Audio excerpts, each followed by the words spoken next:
Hello. Let's see. So, got back from the Jamaica trip.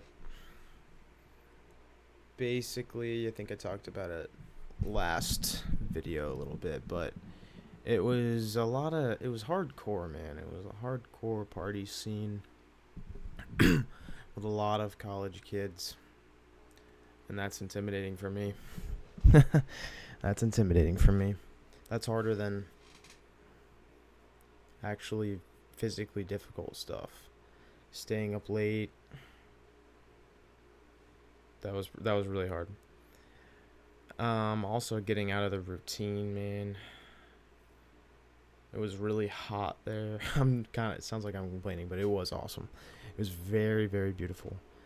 Very beautiful. Got to kayak, got to paddleboard. I just started chess, and they had one of the human-sized chess boards, and I played this Jamaican dude, and he checkmated me in 6 moves or whatever the fuck. I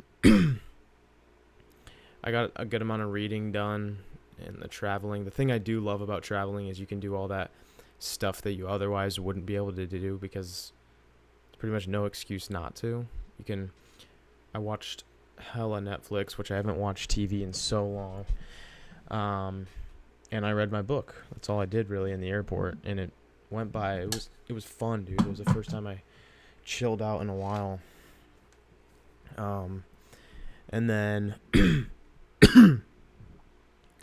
was just funny seeing the older people in the company drinking and partying with everyone. It was fun, though. It was a lot of fun. And the cool thing is you bond like you really wouldn't otherwise at a regular conference with these people, because it's just, if you go to a conference, it's strictly business, you know what I'm saying? There's no room to let loose. There's definitely not a pool. There's definitely not a beach. There's definitely not pina colada, any of that. So, but there's also a lot of it's there. I cannot say that. Fat kids. So, yeah, the obesity issue is rampant. That's what I noticed. Not necessarily with the college kids there, but mostly just the adults were extremely obese. It's a problem, and the way I see it, I don't understand how you get fat. I understand how you get fat. I don't understand how you want to stay fat. I just see it as so simple. I know it's not easy, but I know it's simple to lose weight. Eat less, move more over a long enough period of time. Bam, you can be slimmer. I mean, shit, the lady I was sitting next to on a 4-hour flight, she had a neck pillow, and then it had these like metal things that extended into a phone holder. And she was in the center, and her friend was really fat too. So I'm literally falling out of my seat into the aisle for 4 hours, and her fat rolls are just smushing onto my legs. Her arm rolls are smushing onto my shoulder. And she's eating these candies every... Oh, it hurt. Imagine how cringy that is. She was eating these hard candies for 4 hours straight on the plane. Oh my god. It sounds like teeth cracking every single bite. Horrible. Absolutely horrible. And then played a little bit of chess on the plane.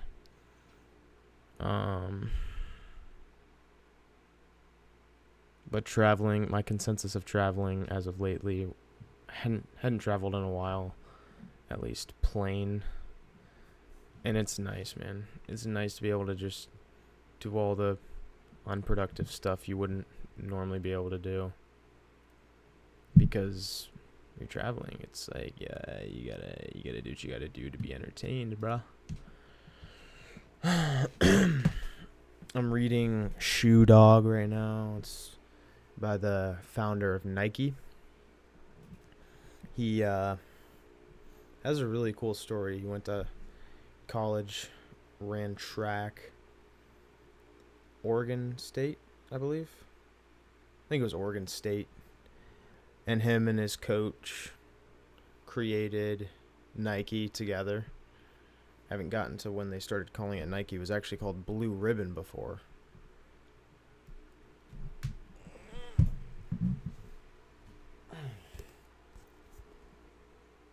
Very, very interesting entrepreneurial story.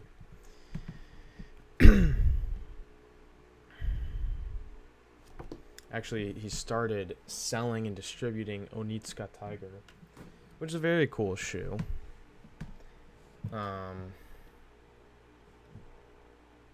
Yeah, I don't know what I'm going to read next. I think I'm going to read Stillness is the Key, Ryan Holiday. Ryan Holiday books are just good. Got to knock some of those out. Or maybe I'll read the 4-Hour Workweek. But I got to crush what I'm reading now. It's very interesting, though. And then, what else is new, man? Chess. Chess is the new shit. I'm not naturally good at it, that's for sure. But I do know how to get good at things. So I'll get good at chess. I will. I'll watch YouTube videos on it. I'll grind it all day long in my breaks. I don't want to be too obsessed with it because I know it's not the most productive thing. But it definitely uses real brain power, which I think is unique to chess as opposed to other games where you're just shooting shit. They're really fun, but chess, I do believe, is beneficial for your brain, and smart motherfuckers play chess, so. Other news would be that I'm moving houses, which I'm a little pissed about, because everything's going to be 30 to 40 minutes away, especially jiu-jitsu, which is literally all I fucking do for fun, and then now it's going to be 30 minutes. I don't even know if I'm going to be able to train at my usual gym anymore.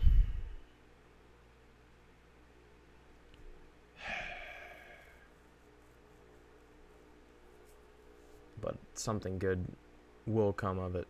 I know something cool is going to happen when I get over there and I don't like it. Either I'm going to hate it so much that I'm going to start making stupid amounts of money to get out, which is not very probable, but could happen. Or that, or my neighbors are going to be really cool, maybe. Probably not going to happen, but it might.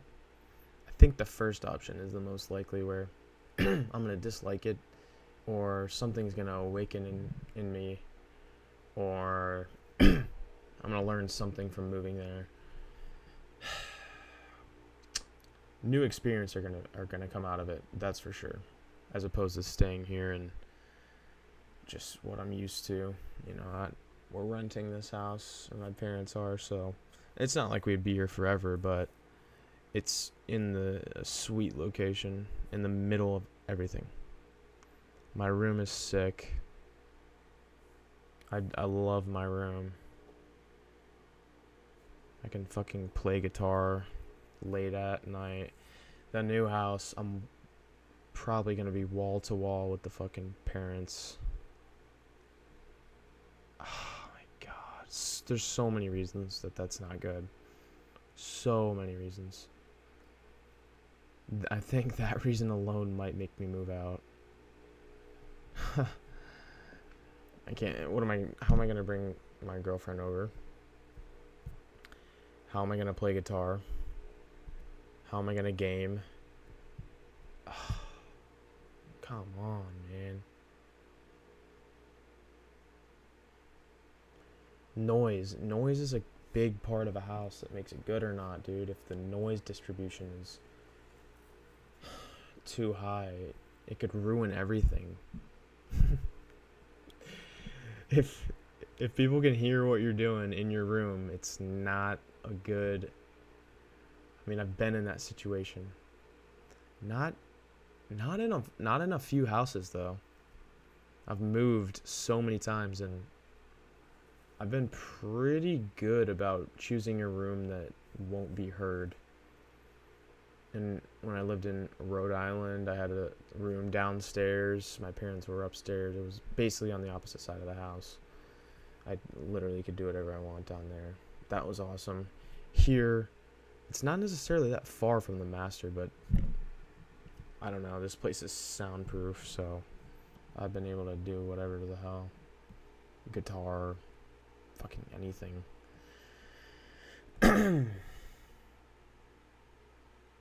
And in Japan, same thing. I think the walls were cement, so that was no issue. Sound was...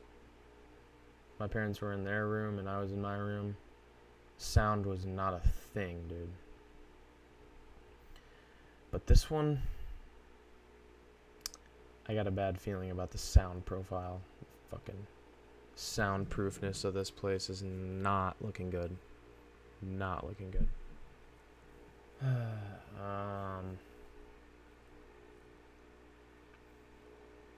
I do think I'm probably over exaggerating, but I mean,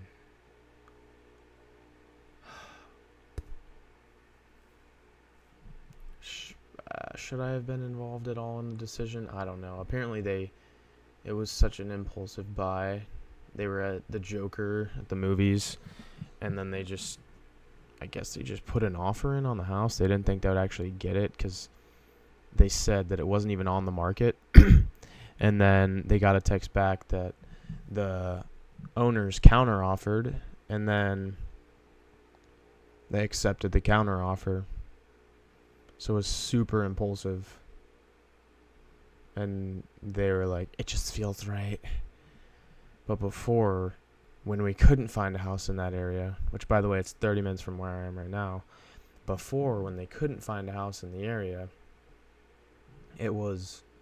they came up with a bunch of reasons why they didn't want to live there. So, I digress, man. I'm 19, so I'm not going to be there forever, man. I won't be there forever, but fuck. Something good will happen there. I hope. Maybe it's a wake-up call that I gotta get the hell out. It's like, what are you doing? Wasting your time is what the universe is trying to tell me. Liam, speed this up. Get rich already. And I'm like, fuck, I'm trying. And they're like, fuck you. We're gonna, it's called the feather brick truck. I've already taken the feather. There's no way. This has got to be in between the feather and the brick. But it's basically like, there's 2 levels of signs that you're doing something wrong. The feather, you don't really feel it, but you notice it. And if it doesn't stop you, then you get hit with a brick, which hurts pretty bad. And if you don't take it as a sign, you get hit with a fucking truck. And that's when it's really hard to come back from. So I'm thinking maybe this is... It's not a feather. It's more than a feather, but it's less than a brick. It's like spit or something. And spit on by it. So, yeah. I think it's basically spit. Feather, spit, brick, truck. I'm getting spit on. And that's enough for me. I don't want any more. I know spit means action. You spit, I do. So, yeah. Probably gonna end it off here. Throw some topics in the comments below, guys. Seriously, I love y'all. Thanks for 1 million subscribers. I'll see y'all in the next one.